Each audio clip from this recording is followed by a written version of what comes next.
Hello, bonjour à tous. Bon, j'ai presque failli être en retard. J'avais un souci de caméra, la caméra a été livrée à 12h25. Donc, ça y est, je suis sortie de mon brouillard, du brouillard dans lequel j'étais visuellement depuis 3 jours avec une caméra toute pourrie, donc je suis contente. Bienvenue à tous, bienvenue dans Canal Light.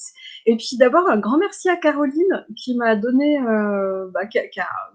qui a proposé ce sujet du jugement et du non-jugement en tant qu'accompagnant, en tant que thérapeute. Coucou Caroline. Ah, puis je vois qu'il y a Sandrine, Edwige, coucou tout le monde. Et je trouvais que c'était un sujet super intéressant. Il y a tellement à dire sur ce sujet-là. Donc, j'en profite. Donc, merci beaucoup pour l'inspiration. C'est vraiment très chouette.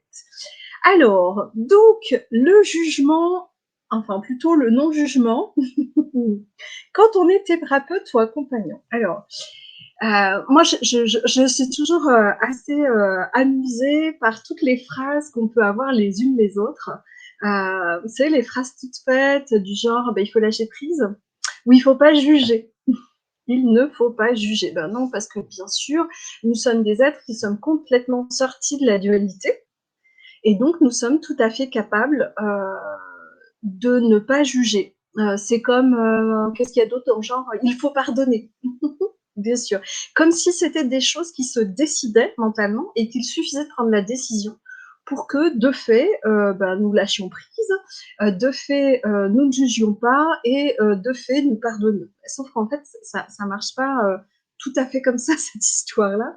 Pour moi, le jugement, il fait partie intégrante de ce qu'on est en tant qu'être humain parce que le jugement, il part d'où en fait? Il part de notre conditionnement. Nous sommes des êtres sociaux. Si on, je sais pas, imaginons que, non, en fait même pas.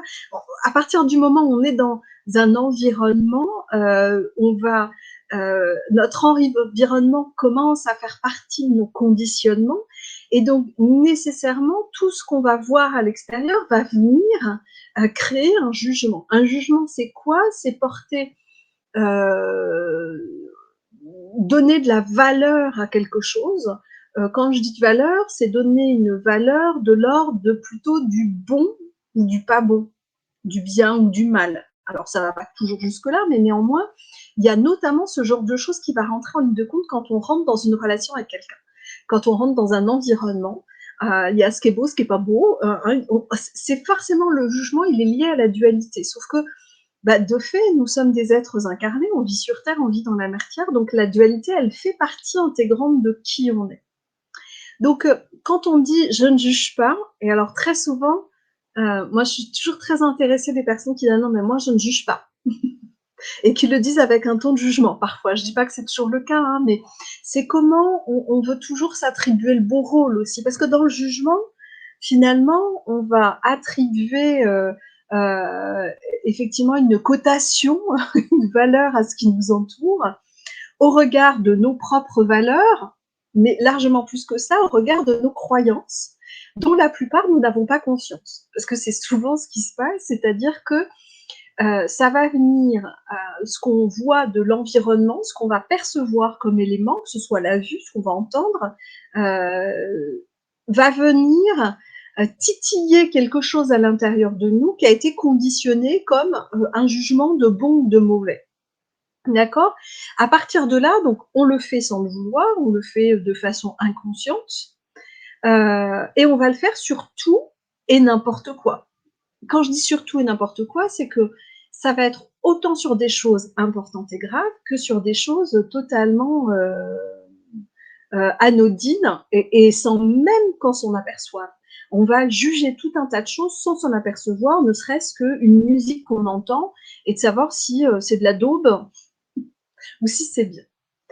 Ce qui est intéressant, c'est que déjà, par exemple, quand on juge que quelque chose est bien ou mal, qu'un comportement, par exemple, est bien ou mauvais, ce qui est super intéressant, c'est de se dire, je sais pas pour vous, hein, mais moi j'ai toujours l'impression de bien faire, a priori. Je me sens pas chargée de mauvaises intentions. Est-ce que ça veut dire pour autant que j'ai jamais fait de mal à personne? Non, je crois pas. Hein. Est-ce que j'ai toujours eu que le bon rôle? Sans doute que non. Pourquoi? Parce que simplement, ce que moi je vais considérer comme un bon rôle, un bon comportement ou les bonnes valeurs, c'est ce en quoi je crois. Ce en quoi je crois parce que c'est vraiment mes valeurs, parce que c'est vraiment des valeurs que j'ai choisies, par exemple. Mais le plus gros de ce qui va être là dans le champ de mon jugement, ça va être ce en quoi je crois sans même avoir conscience d'y croire. Sans même avoir conscience que j'ai cette croyance-là. Simplement parce que j'ai hérité de cette croyance-là, par exemple, simplement parce que c'est mon environnement social, familial, etc., qui pense comme ça et que du coup, à mon insu, j'ai hérité de cette façon de penser. Donc pour moi, la plus grande erreur, c'est de commencer à se dire je ne juge pas. Pourquoi? Parce que puisque c'est impossible, le fait de se dire je ne juge pas, de vraiment croire que non, nous on est au-dessus de ça. Mais non, moi j'ai dépassé ça, moi je suis dans la non-dualité, je ne juge pas. Le fait de croire qu'on en est arrivé là, si tant est qu'on puisse y arriver, ce que je ne crois pas personnellement, c'est que ça va faire quoi? Ça va nous empêcher de voir vraiment quel jugement on porte. Or, dans notre posture d'accompagnant, moi ce que je trouve super intéressant, c'est d'être conscient des jugements qu'on nous met. Parce que là, du coup, on va pouvoir les mettre de côté. On va pouvoir les observer, on va pouvoir se dire, OK, là, je ressens ça. Il y a mes neurones miroirs. Hein. Vous savez qu'on a des neurones miroirs, on a des neurones qui réagissent en miroir à ce qui se joue autour de nous. Donc, ce qui est en train de se passer pour moi là, c'est que je bascule dans le jugement parce que ça vient bousculer une blessure, une croyance, une valeur que je peux avoir. Et du coup, je suis en train d'émettre un jugement. Le fait de l'accepter, ça, vraiment pleinement, ce que ça va permettre, c'est de pouvoir bosser là-dessus. Et de se dire, oh, ok, je t'ai vu, toi. Je t'ai vu, jugement coquin. J'ai vu ce que tu es en train de faire. J'accueille. Ok, bah oui, je ne suis pas un être au-dessus de ça. Non, on n'est pas au-dessus du jugement, c'est pas vrai. Donc, d'accepter qu'on est en train de juger pour pouvoir se dire, d'accord, maintenant, dans ma pratique d'accompagnant, dans l'accompagnement que je vais proposer, dans ma façon de servir mon client ou la personne que j'accompagne dans un boulot X, peu importe, la personne que j'accompagne en tout cas, elle revient au centre et moi, mon jugement, maintenant que je l'ai vu, je peux le mettre de côté. Et je pourrais m'en occuper plus tard. Qu'est-ce que ça va faire? Ça va nous permettre d'éviter de tomber dans des écueils qui sont parfois graves dans l'accompagnement, où on va être complètement déformé dans notre accompagnement, justement par le jugement qu'on porte si on ne veut pas le regarder. Donc pour moi, la question du non-jugement, c'est pas ça le sujet. Pour moi, le plus grand sujet, c'est de repérer justement les jugements qu'on porte. D'être vraiment à l'affût de ça pour se rendre compte à chaque fois qu'il y a quelque chose qui se joue, de se dire, OK, qu'est-ce qui est en train de se jouer pour moi? Comment ça résonne pour moi? Comment c'est en train comment ça fausse un peu ma vision des choses, comment ça me fait mettre des filtres sur mes perceptions, qui pourraient, si je ne les regarde pas en face et si je ne m'en occupe pas, être vraiment néfastes pour la personne que j'accompagne, parce que du coup, je serais plus en tri sur elle, je serais en tri sur moi. Donc, la question du non-jugement, pour moi, c'est avant tout une question d'honnêteté. Et c'est, à mon avis, la qualité la plus importante à développer quand on veut accompagner du monde, quels que soient les types d'accompagnement qu'on propose, c'est l'honnêteté vis-à-vis de soi, de ce qui est en train de se jouer. Soit pour se dire, OK, je mets de côté et je reste focus sur mon client et ça, je m'en occuperai plus tard, effectivement. Soit éventuellement, là, ça vient me gratter à un endroit tel, c'est tellement impossible à supporter pour moi que je ne me sens pas en mesure d'accompagner correctement cette personne et donc je vais avoir l'honnêteté de lâcher l'accompagnement pour orienter la personne vers quelqu'un d'autre et qui sera plus à même. Un exemple, je reçois une personne, ça m'est arrivé une fois ça, tiens, de recevoir un client au cabinet quand j'avais mon cabinet d'hypnothérapie, de recevoir un client, c'est le seul avec qui ça a fait ça à ce point-là. Il y a eu plein d'endroits où il y a eu plein de petites choses que j'ai pu observer. Mais là où c'était vraiment viscéral, un type qui vient me voir, et je n'ai pas su le pourquoi. Il y avait des éléments, j'ai pu voir quelques petits trucs, mais il y a des choses où manifestement, je ne voyais pas ce qui était en jeu. Mais il mettait d'une antipathie. Et c'est rare, c'est vraiment un sentiment que j'ai rarement d'avoir de l'antipathie pour les gens. ne pas sentir que c'est la bonne personne ou que je suis la bonne personne pour accompagner, sentir que bah, là, j'ai pas les clés, on se comprend pas bien, j'ai pas les codes, ça peut arriver. Mais là, je sentais que chez moi, ça a éveillé quelque chose de l'ordre du mépris, ce qui est quand même pas rien. Enfin, je veux dire. Donc, j'ai pu le mettre de côté pendant la séance en l'ayant observé très rapidement, parce qu'à peine il est entré, hein, c'était, je ne sais pas. J'ai pas su ce qui s'était vraiment passé, mais justement, puisque j'avais pas les moyens de désamorcer ça, j'ai vite botté en touche, donc j'ai accompagné du mieux que j'ai pu à la première séance. Et je lui ai proposé, en fin de rencontre, de le réorienter vers quelqu'un d'autre qui serait plus à même de l'accompagner. Parce que ça n'aurait pas été juste. Hein. Donc, si j'avais été dans je ne juge pas, si je m'étais raconté que je ne jugeais pas, hein, puisque je suis quand même nettement au-dessus de ça, on est bien d'accord, hein, si je m'étais raconté ça, j'aurais quand même probablement continué à l'accompagner en me disant bah oui, finalement, la première séance est plutôt bien passée, la personne est repartie contente, donc je peux bien continuer. Sauf que ça n'aurait vraiment pas été juste et honnête, puisqu'il y avait ça dans le champ. Il y avait ce truc de ce que ça génère chez moi, ce type-là, c'est pas possible.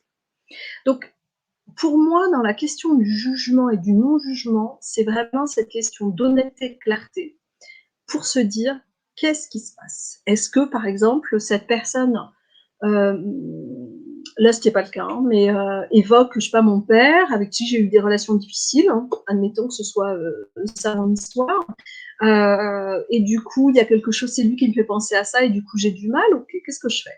Je continue, ou bien bah, effectivement, donc je continue, ça veut dire je mets de côté pendant la séance, je reste focus sur la personne, et après je me dis tiens, il y a quand même un truc qu'il faut que j'aille régler avec mon père, donc peut-être aller couper des liens de douleur, en tout cas m'occuper de cette histoire-là pour que ce soit plus dans le champ de mon intervention, ou bien bah, je vois que c'est un très gros morceau, que je vais pas m'en sortir tout de suite, super, eh bien je n'accompagne plus cette personne et je la réoriente pour qu'elle soit accompagnée par un professionnel qui ait cette distance-là.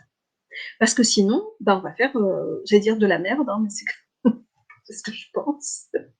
Donc, vraiment, pour moi, ça demande une très grande attention, une très grande vigilance, non pas pour ne plus juger, mais pour vraiment être capable de regarder ce qui est en jeu là-dedans. Qu'est-ce que ça réveille chez moi? Qu'est-ce que ça fait ressortir? Ce que ça fait ressortir, est-ce que c'est gérable? Est-ce que c'est juste des valeurs, en fait, je sais pas, familiales, ancestrales, auxquelles moi aujourd'hui, en fait, je m'en fous, donc bah, je fais autrement, et je peux m'en défaire en conscience après la séance, ou bien est-ce que c'est quelque chose de lourd, de chargé, et dans ces cas-là, ça va m'empêcher d'être la bonne personne et d'accompagner correctement, et dans ces cas-là, je réajuste. Mais vraiment, je veux dire, c'est un leurre pour moi de se dire je ne juge pas. Ça n'est tout simplement pas possible. D'autant que ça dépasse tellement la question de comment dire, ça dépasse, oui, vraiment tellement la question de la conscience. On sait qu'on va capter tellement. Je vais répondre. Je vois qu'il y a une question. Je finis juste ma pensée puis je vais. Ça dépasse tellement la question de la conscience. Pourquoi? Parce que quand on est dans une relation avec quelqu'un, avec un client en l'occurrence, on va avoir tout un tas de sens qui se mettent en éveil, on va entendre sa voix, on va percevoir moult et moult informations et briques d'informations que notre cerveau n'est pas capable de traiter en totalité. Quand je dis traiter en totalité, c'est-à-dire que par exemple, pendant que je vous parle, en fait, rien que sur un plan visuel, j'ai full de. Là, il y a mes caméras et mon ordinateur, donc si je, en conscience, c'est ça que je vois, mais en réalité, je vois mais plein de choses autour de moi, de la pièce quasiment à 180 degrés, d'accord? Donc, sans compter les autres sens qui sont mobilisés au niveau du toucher, au niveau de l'odorat, au niveau des sons, etc. Donc, il est tout à fait possible que dans la relation à l'autre, je perçoive quelque chose dont je n'ai pas conscience et qui vient me mettre dans ce jugement-là. Par exemple, moi, je ne sais pas, une cliente ou un client a la même, peut-être un type de langage ou une mimique, une façon de se positionner qui va être similaire à quelqu'un avec qui j'ai été en difficulté, par exemple, et qui va générer chez moi une crispation, hein, au-delà du jugement, ça peut être quelque chose, parce que le jugement, il peut y avoir quelque chose de très posé, c'est comme si c'est comme ça, hein, en conscience, mais parfois c'est plus une sensation qui fait que ça me met mal à l'aise, ou voilà, il y a quelque chose qui me dérange là-dedans. Donc là, c'est vraiment tellement au-delà de la conscience que c'est viscéral, c'est vraiment comme ça. Et c'est comme ça chez tous les êtres vivants, enfin chez tous les animaux, hein, notamment. Hein. Vous regardez deux chiens quand ils se rencontrent, il y a des fois, on ne sait pas pourquoi. Qu'est-ce qui fait qu'avec tel chien, ils vont être copains, et avec tel autre, alors qu'on n'a rien perçu de particulier, mais d'emblée, ça ne matche pas. C'est au-delà de la pensée construite. Hein. Il y a des choses qui sont viscérales, hein, d'une certaine façon. Tu dis comment tu fais la différence entre ressenti et jugement. Par exemple, quand on nous explique une situation de couple difficile et que nos ressentis nous guident vers un message particulier, comment savoir si c'est le jugement qui parle ou le ressenti? Ok. Alors, comment savoir si c'est le jugement ou le ressenti? Il y a déjà une question de posture pour moi qui va permettre ça. C'est que moi, dans mes accompagnements, par exemple, je ne vais jamais me mettre en position de donner des conseils. Donner un conseil, ce serait connaître une situation, d'une part parfaitement de façon objective, ce qui n'existe pas. L'objectivité n'existe pas. Et d'autre part, penser que je peux savoir mieux que la personne ce qui est bon pour elle.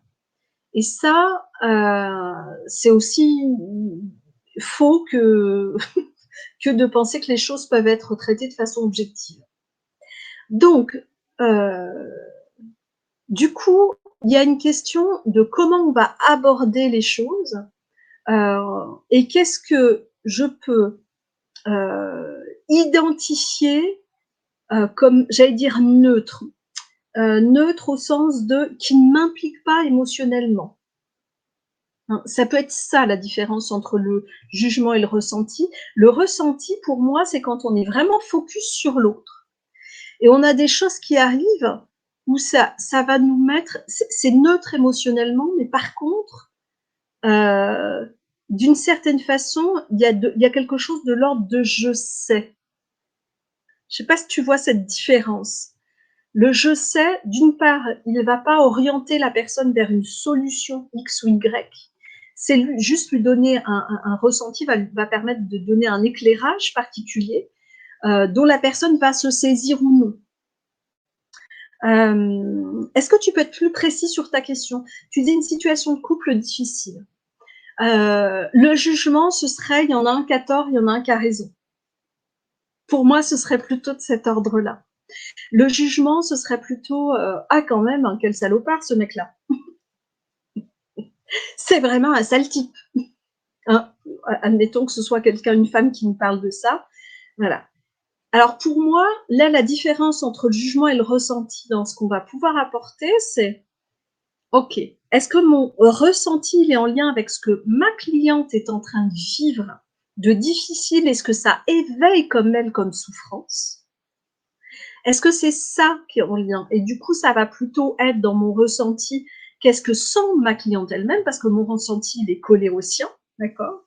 Alors que le jugement, il va se porter effectivement plutôt sur l'autre et sur une question d'une objectivité là où il n'y en a pas. Parce que dans une relation de couple, bah, finalement, si on écoute madame et puis on écoute monsieur, par exemple, hein, si c'est un couple hétéro, bah, finalement, chacun est dans sa vérité.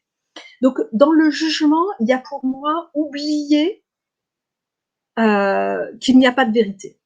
Je pense que pour moi, la subtilité, enfin, c'est un peu plus que subtil quand même. Ce qui est vraiment à regarder, c'est est-ce que je pense qu'il y a une vérité là-dedans?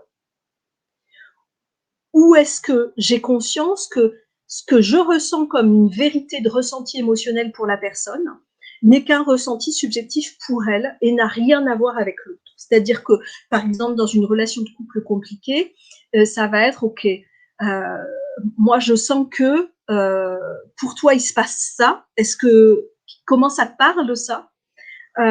Sans parler de l'autre en fait, parce que c'est ça qui va peut-être bouger les choses. Oui, faire la part entre ce que chez nous, ça éveille par rapport aux valeurs que l'on porte, couple avec quelqu'un de marié par exemple, et ce qui vient dans la canalisation par exemple. Comment faire la différence finalement entre le mental et la connexion? Ok, d'accord.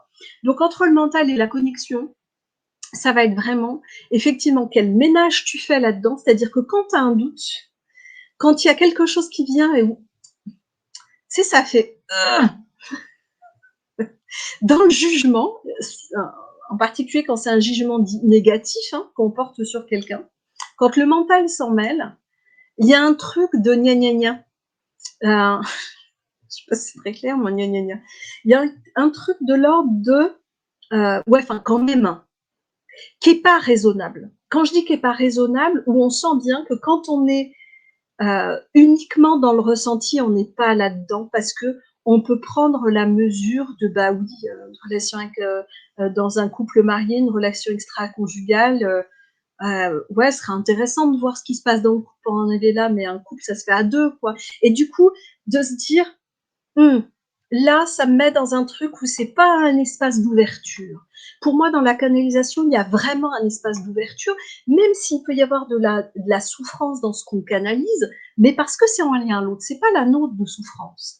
S'il y a un doute, on peut mettre en place plusieurs choses. Bah, d'une part, régulièrement après, hein, je veux dire, quand on apprend, mais vraiment d'avoir cette espèce d'hygiène, d'aller toujours regarder si ça a remué quelque chose à l'intérieur de moi et où est-ce que c'est. Est-ce que, ah, là, c'était moyennement pro ce que j'ai fait. Enfin, je suis restée pro, j'ai gardé ma posture, mais quand même, j'ai bien vu que c'était venu me bousculer.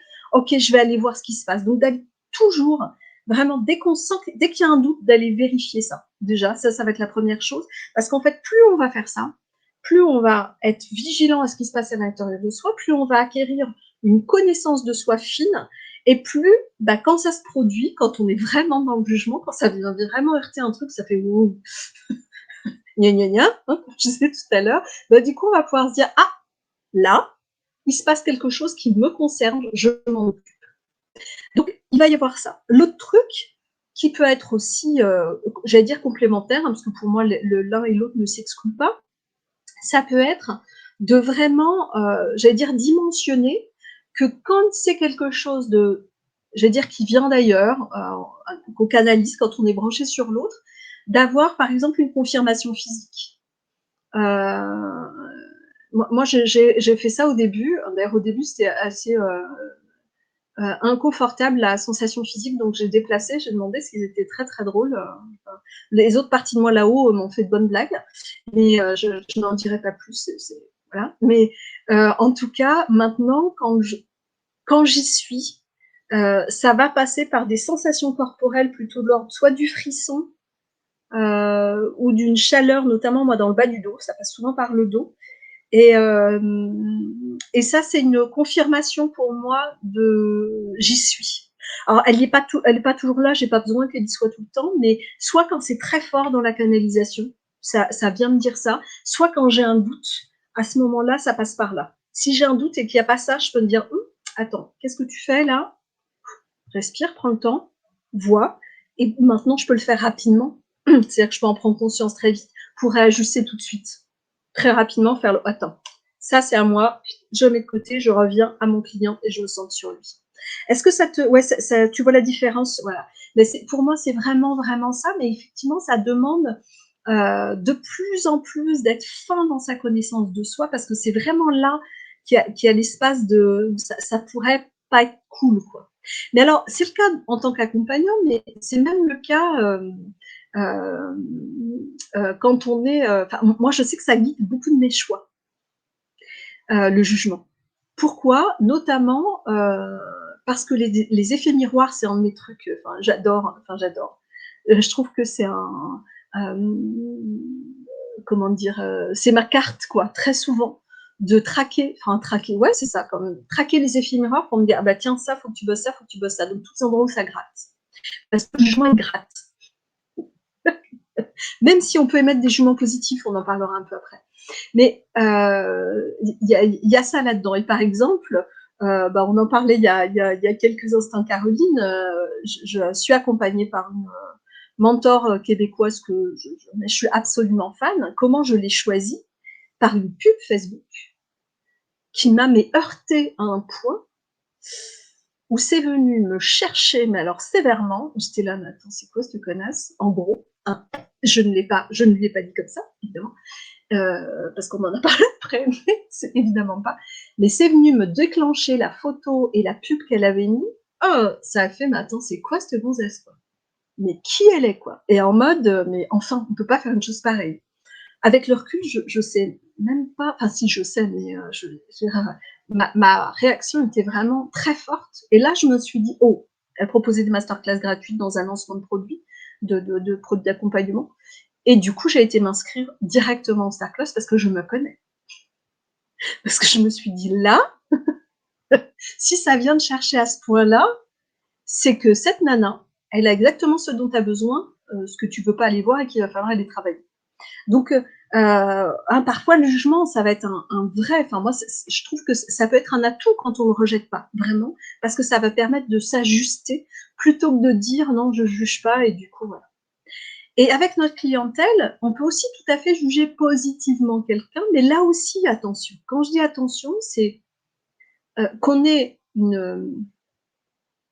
comment dire, une relation chouette avec quelqu'un, que ce soit. Alors moi, je tombe en amour de mes clientes tout le temps, donc ça, c'est pas un souci. Mais par contre, il peut y avoir un effet, là aussi tout aussi pervers, d'un jugement qu'on peut évaluer comme positif vis-à-vis de quelqu'un, mais qui va l'enfermer dans quelque chose. Et avec notre clientèle, c'est des choses qui peuvent se produire dans l'accompagnement. Donc là encore, ça va demander à développer une vigilance pour se dire attention, quel jugement je porte sur cette personne, du type elle va pas s'en sortir, mais en pensant que c'est quelqu'un de bien et qu'elle a pas de chance. Hein, c'est quelqu'un qui a vraiment pas de chance, par exemple. Oh là là, mais cette personne, ce qu'elle s'est donnée à vivre, oh là là, mais elle a pas de chance. C'est pas un jugement négatif a priori, puisqu'on est dans l'empathie. Mais en termes de possibilités pour la personne qu'on accompagne d'aller trouver ses ressources, il se pourrait bien que ce soit un peu moyen. Donc, on peut, hein, ça peut appeler notre sauveur sauvé, s'enfermer dans un espace, un rôle. Il peut se passer aussi des choses derrière ça. Donc, tout jugement qu'on porte, l'important pour moi, ça va être de voir comment ça enferme ou ça enferme pas, comment ça me permet de garder une posture qui soit vraiment centrée sur l'autre, en étant à la fois à l'écoute dans sa carte du monde et pour lui permettre de trouver ses solutions. Euh, voilà, sans que notre histoire personnelle, nos croyances personnelles viennent interférer là-dedans. Et je crois que c'est vraiment pour moi ça, la place du thérapeute dans la question du jugement. C'est vraiment pas de le rejeter, c'est juste d'être vraiment au clair avec ça, ouais, pour pouvoir être vraiment à la place la plus juste possible. Est-ce qu'on sera toujours exactement à la bonne place? Bien sûr que non, des écueils, on va en faire, c'est ok, hein. Mais l'important, c'est que si on en fait, qu'on ne s'en rend pas compte, putain, ça c'est chiant, quoi. Alors c'est chiant pour nous, hein, puisqu'on fait pas du bon boulot, hein, mais c'est surtout vraiment merdique pour la personne qu'on accompagne et qui peut, je pense que ça peut faire vraiment du dégât. Donc là encore, c'est une question de mesure et de positionnement avant toute chose pour moi, d'accepter le jugement. Pour moi, c'est vraiment ça. Est-ce que, Caroline, ça répond un peu à ta question de départ sur le non-jugement?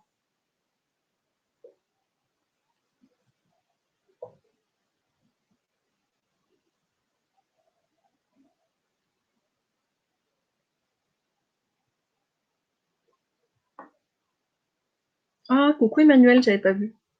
Je sais pas si t'es toujours là. J'ai vu Christy est arrivée. Bonjour Christy. Oui et plus. Ah bah écoute, super. Est-ce qu'il y a d'autres, est-ce que ça éveille d'autres questions ou d'autres envies de tirer sur le fil, hein, on peut continuer à dérouler, si vous voulez. J'ai pris mes cartes. C'est pas toujours le cas. Elles n'ont pas été là pendant quelques temps, tiens. On va réfléchir à ça. le temps que je vous laisse le temps de me dire s'il y a quelque chose qui vous traverse par rapport à ça. Et alors bien sûr, hein, là on a parlé sur le côté pro, mais dans la vie c'est pareil. Enfin, je veux dire, oui, oui, on juge, on met des étiquettes, très claires et très éclairantes, Sandrine. Bah super, je suis ravie. Oui, on met des étiquettes sur les gens. Oui, tout ça, quoi. Il y a quelques jours, j'ai lu un post qui m'a vachement interpellée. Je me suis dit, bah merde alors. Parce que c'est de quelqu'un dont je. Ah bah, tiens, je l'ai jugé. C'est intéressant. J'allais dire, c'est quelqu'un que je pensais être vachement avancé spirituellement. Et puis je me suis dit, oh bah merde. J'étais déçue d'une certaine façon. C'est fou, hein. Comme quoi. Et donc là, c'est tout à fait du jugement, hein, d'attribuer. Comme si bah du coup elle baisse dans mon estime, je sais pas, c'est un peu naze hein, comme truc, hein. Mais c'est assez voilà. Ouais. Qui publie un post autour de c'était la loi du triple retour, qui dit que non c'est quoi, ce qu'on émet comme vibration et donc nos actes et nos actions, et ben on les reprend 3 fois dans la tronche et au triple de volume. Et je me disais mais en quoi ce serait aidant ça? C'est comme le karma, enfin je veux dire, en Occident, on a rejeté vachement la religion chrétienne, on va sortir du bien et du mal, puis à la place on a foutu le karma, et puis ce genre de loi, j'allais dire à la con, hein, parce que c'est vraiment comme ça que je les perçois, où finalement on est quand même dans le jugement dernier, quoi, dans le bien, dans le mal, dans tu vas payer, machin, tout ça. Moi ça m'horrifie un peu tout ça. Je dis ça m'horrifie, mais voilà, là moi, je suis vraiment dans le jugement, clairement. Et en fait, je me dis, mais enfin, vous connaissez des gens qui sont dans l'intention de faire du mal? Tiens, je vais foutre la merde. Ah non, il y a des foutures de merde. Mais ils le font pas en se disant, c'est pas bien ce que je fais. Je veux dire, l'espace par lequel on passe, ça peut être un espace de colère, de haine et de souffrance. Ah, ça, on est bien d'accord. Mais pour autant, est-ce que l'intention, elle est d'aller blesser? Alors, des fois, elle est par vengeance, mais parce qu'on est dans la souffrance. Mais au bout du bout, est-ce que la personne se considère comme une mauvaise personne? Enfin, personne. On est tous du bon côté. Évidemment qu'on se considère toujours du bon côté. Donc le jugement, c'est tout. Et puis c'est qui qu'on juge?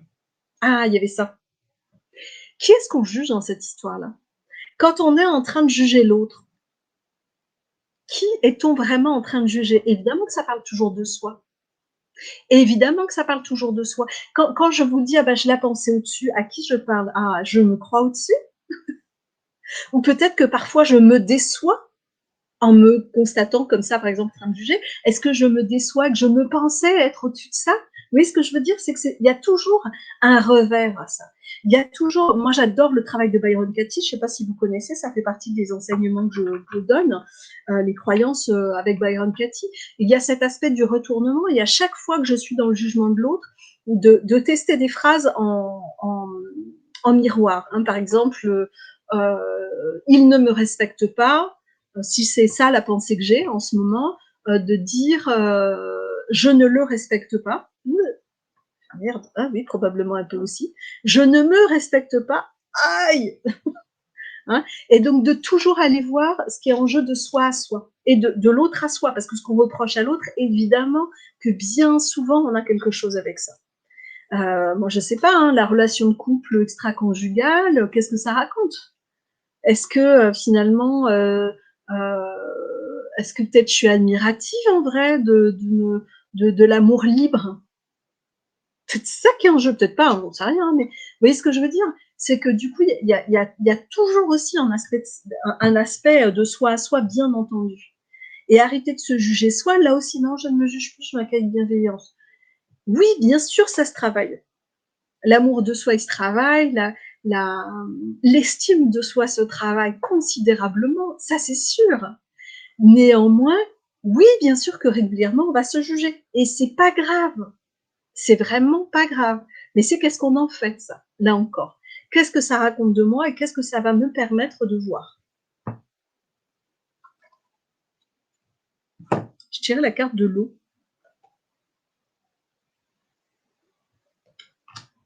Je regarde ce qu'elle raconte, cette carte de l'eau. En lien avec ce qu'on est en train de dire. Moi, ça me parle de la fluidité, mais Coucou Christine.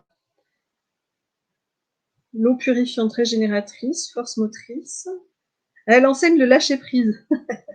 Elle apprend à nous laisser porter sans résistance. Pour moi, dans ce qu'on vient de dire, l'eau pour moi, c'est vraiment... C'est le temps qu'on résiste à accepter qu'on est dans le... Désolée pour le retard, Christine, mais pas de souci, tu verras le replay, il n'y a pas de problème. Dans cette idée de non-jugement et qu'il faudrait être dans le jugement, on est dans la résistance à quelque chose qui est naturel, parce qu'on est l'humain, parce qu'on est des animaux, parce qu'on est dans la matière et que c'est comme ça. Donc, pour moi, l'eau, c'est vraiment se laisser porter par cette énergie de l'eau qui coule. Elle va toujours dans la même direction. Hein. L'eau, elle va de l'avant. Enfin, je veux dire, elle va de l'aval à l'amont. Quoi. Il y a pas de l'amont à l'aval, ce serait mieux d'ailleurs. C'est très drôle ça.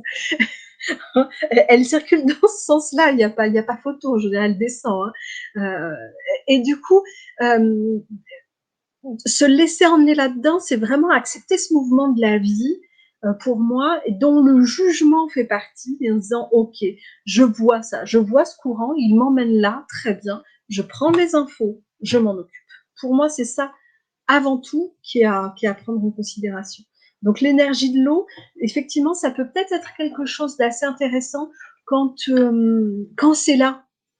Quand on est en train de juger quelqu'un qu'on accompagne, que ça nous met mal à l'aise et du coup on se juge soi-même, parce qu'on se jugeait déjà soi-même avant, mais là forcément ça va, j'allais dire, empirer le mécanisme, ça va en tout cas rajouter quelque chose. Il peut y avoir de la culpabilité de se dire merde, je fais pas comme il faut, je suis pas quelqu'un de bien, je suis pas le bon accompagnant, puis bon, ça donne de l'imposteur et tout le merdier là. Ok, et ben dans ces cas-là, juste de se connecter à l'eau là, de laisser couler. Ok, j'ai vu. J'ai vu. Bien souvent, le j'ai vu va suffire. Ok, j'ai vu ce qui se joue. J'ai senti, j'ai vu ce qui se joue. Merci de m'avoir donné l'info. Maintenant, je me ressens sur mon client. Je retourne avec lui pleinement et je regarderai ce qu'il y avait à voir plus tard. Et l'eau peut-être être effectivement un élément vachement intéressant à inclure, enfin inclure d'une façon ou d'une autre, mais dans ce truc de... C'est-à-dire que c'est comme, je sais pas, hein, le jugement serait les branches au milieu de la rivière. Ok, ça n'empêche pas l'eau de couler. On les a vus, on pourra les déblayer plus tard. Mais on a vu, on sait que c'est là, et on sait qu'il faudra revenir à cet endroit-là pour déblayer. C'est ça l'image, moi, qui me vient avec cette carte.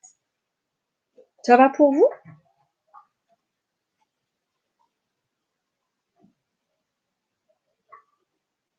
Je vous laisse le temps de me répondre.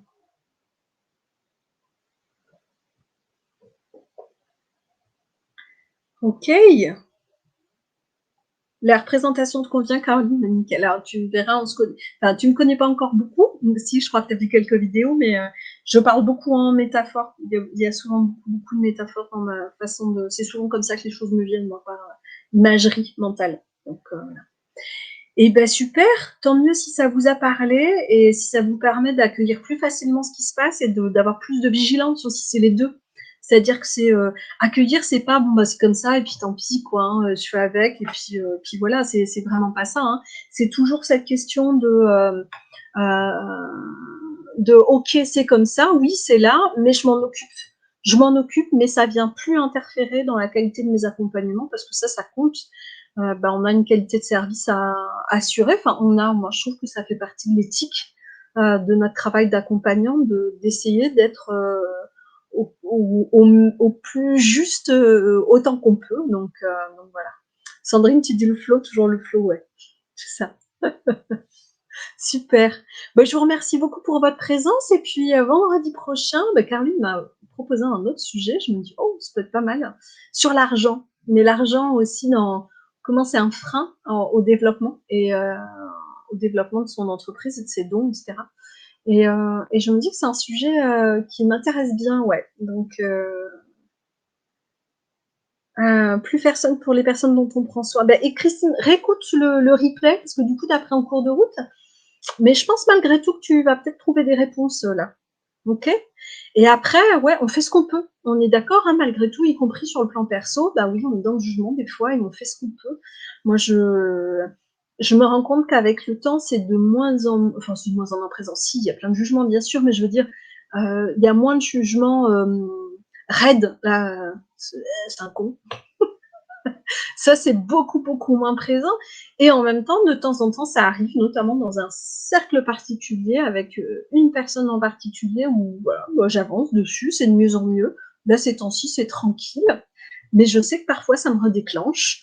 Je sais que c'est un de mes points de fragilité, bah, quand c'est là et quand je suis dans le, connard et ben, je l'accueille en me disant, sauf que je l'accueille, oui, j'ai le droit de le penser, je veux dire, bah, c'est mon ressenti, je vais pas le renier, c'est comme ça et en même temps, j'ai la conscience pleine et entière que ça se joue de moi à moi, cette histoire-là. Que si j'ai cette pensée-là, à ce moment-là, c'est parce qu'il y a quelque chose que j'ai toujours pas réglé de moi à moi, dans une de mes blessures, dans la relation à cette personne, mais avant tout dans quelque chose qui m'appartient, une insécurité, une blessure que j'ai pas encore, dont j'ai pas encore complètement fait le tour. Et du coup, à la fois, je le dis, enfin, je le dis, non, je le pense, en fait, mais je me le dis dans ma tête. Donc, je m'entends le dire, et en même temps, il y a cette autre part de moi qui fait, ah ouais, merde, ah ouais, mais oui, tu fais ce que tu peux, et on va continuer à avancer avec ça. C'est-à-dire que je vais pas le laisser en suspens non plus quand ça se présente. Mais et ben, ça fait partie de qui on est, quoi. Des êtres totalement imparfaits, mais qui essayons de faire de notre mieux. Je trouve que ça suffit, enfin, ça suffit, c'est déjà pas mal, de toute façon, on peut pas mieux. Hein. Donc voilà. Je vous souhaite une très belle fin de journée, et puis un bon week-end qui arrive. Et puis on se retrouve, merci Christine, on se retrouve vendredi prochain pour Canal Light, et puis en avant-première, réservez votre semaine du 5 au 9 septembre parce qu'il y aura une formation de 5 jours gratuite sur le groupe. Donc, voilà, d'ici demain ou après-demain ou plus tard, lundi dernier Cara, si vraiment tout n'est pas prêt avant, mais vous aurez toutes les infos. Je vous souhaite une très belle fin de journée, puis je vous embrasse bien fort. Bye!